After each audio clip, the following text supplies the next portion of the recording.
Assalamualaikum warahmatullahi wabarakatuh. Wassalatu wassalamu ala asrofil anbiya'i wal mursalin wa ala alihi wa ashabihi rasulillah jami'in amma ba'du. Puji syukur kepada Allah Subhanahu wa taala di mana pada kesempatan kali ini saya dapat memaparkan rencana pembelajaran agenda ketiga latihan kepemimpinan pengawas pada kegiatan workshop PKP tahun 2023. Selanjutnya selawat dengan salam kita limpahkan kepada junjungan umat yakninya Nabi besar Muhammad SAW. Baiklah, sebelumnya saya ingin memperkenalkan diri. Nama saya Redwando, Eskom MSI. Saya bekerja di Pusat Pengembangan Sumber Daya Manusia Kementerian Dalam Negeri Regional Bukit Tinggi dan saat ini ditugaskan sebagai Kasubag Rumah Tangga dan Sarana Prasarana. Baiklah Bapak Ibu, pada pembelajaran agenda ketiga pelatihan kepemimpinan pengawas terdiri dari 76 JP dan dibagi menjadi 3 kelompok besar, yaitu pembelajaran MOOC sebanyak 16 JP, selanjutnya pembelajaran distance learning sebanyak 20 JP, dan yang terakhir yaitu pembelajaran klasikal sebanyak 33 jam pelajaran. Secara umum, agenda pelatihan ini membekali peserta dengan pengetahuan tentang pertama, komunikasi dalam pelayanan publik. Kedua, perencanaan kegiatan pelayanan publik. Ketiga, penyusunan RKA. Keempat, pelayanan publik digital. Kelima, manajemen mutu. Selanjutnya, manajemen pengawasan. Dan terakhir, pengendalian pelaksanaan kegiatan pelayanan publik. Tujuan pembelajaran: setelah mengikuti pembelajaran pada agenda ketiga pelatihan kepemimpinan tingkat pengawas ini, tujuannya yang pertama yaitu menerapkan komunikasi pelayanan publik yang efektif dalam menjalankan tugas dan fungsi jabatan sebagai pimpinan jenjang pengawas untuk mengendalikan pekerjaan menuju pelayanan publik yang lebih efektif dan efisien. Selanjutnya, memahami konsep pelayanan publik oleh kementerian, lembaga, dan daerah, merencanakan kegiatan pelayanan publik oleh kementerian, lembaga, dan daerah, dan menyusun perencanaan kegiatan pelayanan publik melalui proses analisis dokumen rencana jangka menengah dan tahunan pada masing-masing organisasi daerah atau kementerian lembaga. Selanjutnya, menyusun rencana kerja anggaran RKA pada kegiatan pelayanan publik. Yang kelima, mengembangkan rencana pelayanan publik digital yang sesuai dengan lingkup organisasi. Dan selanjutnya, memahami manajemen mutu dan menerapkan teknik-teknis pengendalian mutu yang relevan dengan pelaksanaan tugas peserta. Yang keenam, memahami konsep tentang manajemen pengawasan dan substansi pengawasan dalam kebijakan sistem pengendalian internal. Dan yang terakhir, melaksanakan dan menganalisis hasil monitoring pelaksanaan pekerjaan pada kegiatan pelayanan publik. Baiklah Bapak Ibu, kegiatan belajar mengajar pada agenda ketiga pelatihan kepemimpinan pengawas ini, yang pertama itu belajar mandiri yang dilaksanakan menggunakan LMS yang telah disediakan oleh LAN. Pada kegiatan belajar mandiri ini, peserta dituntut untuk membaca modul-modul terkait agenda ketiga, yaitu sebanyak 7 buah modul, dan selanjutnya diakhiri dengan pembuatan esai. Baiklah, untuk selanjutnya setelah pembelajaran mandiri dilakukan pembelajaran distance learning yang dibagi menjadi 2 bagian, yaitu sinkronus dan asinkronus. Untuk pembelajaran sinkronus pertama yaitu pemateri akan memperkenalkan diri dan memperkenalkan substansi-substansi pada materi agenda ketiga. Dan selanjutnya sedikit membahas mengenai esai yang diberikan pada tugas MOOC.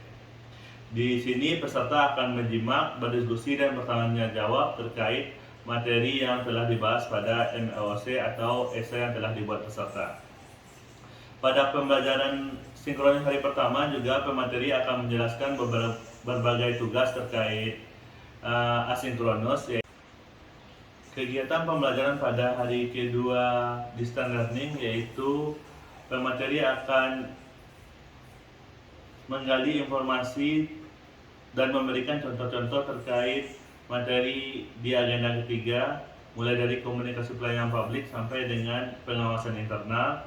Selanjutnya pada hari kedua juga membahas terkait isu-isu yang telah dikerjakan pada penugasan pertama pembelajaran asinkronus. Selanjutnya pada hari kedua, kegiatan dimulai dengan mengucapkan salam dan dilanjutkan dengan melakukan permainan game kecil yang dimana pada permainan tersebut dikaitkan juga dengan materi pada pembelajaran agenda ketiga. Setelah melakukan permainan game kecil, selanjutnya kita akan membahas mengenai isu-isu yang telah dibuat pada pembelajaran asinkronus pertama, dan isu tersebut dikaitkan dengan materi pada agenda ketiga. Pada akhir sesi pembelajaran pada hari kedua, pemateri akan memberikan tugas terkait asinkronus di hari ketiga. Baiklah, pada pembelajaran hari ketiga distance learning dimulai dengan mengucapkan salam, selanjutnya bermain game kecil, lalu pemateri akan menjelaskan contoh-contoh kasus terkait materi-materi pada agenda ketiga, dan terakhir yaitu pemateri akan menghubungkan antara agenda ketiga dan agenda keempat yang menjadi tugas peserta pada kegiatan aktualisasi di tempat kerja masing-masing. Selanjutnya kita masuk pada pembelajaran klasikal. Pembelajaran klasikal ini terdiri dari 33 jam pelajaran dan dibagi menjadi 4 hari.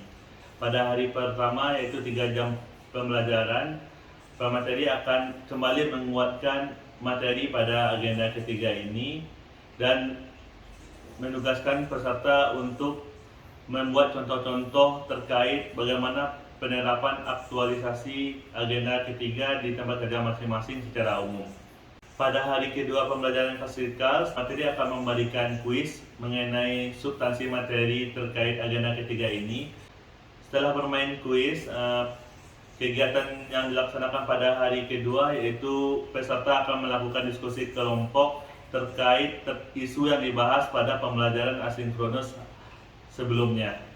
Setelah melakukan diskusi kelompok, pemateri akan menugaskan peserta untuk melakukan presentasi terkait isu dan penyelesaian masalah tersebut masing-masing kelompok dan dilakukan sesi tanya jawab.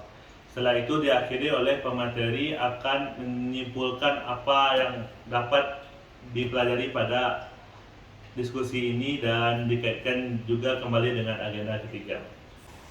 Pada pembelajaran klasikal hari ketiga, materi yaitu menguatkan teknik-teknik komunikasi pada pelayanan publik, di mana pemateri meminta peserta untuk mensimulasikan teknik komunikasi pelayanan publik yang baik dan benar. Selanjutnya pada hari ketiga juga pemateri menugaskan ke peserta menyusun RKA terkait kegiatan pelayanan publik. Tugas ini dilakukan dengan tugas kelompok. Pada hari keempat pembelajaran klasikal, kita akan membahas mengenai inovasi-inovasi pelayanan publik. Selanjutnya, kita akan membahas mengenai manajemen mutu, yaitu membuat SOP. Dan diakhiri dengan bagaimana teknik-teknik pengawasan terhadap kegiatan pelayanan publik ini. Baiklah, demikianlah penjelasan secara umum rencana pembelajaran agenda ketiga pelatihan kepemimpinan pengawas pada kegiatan workshop PKP. Terima kasih. Assalamualaikum warahmatullahi wabarakatuh.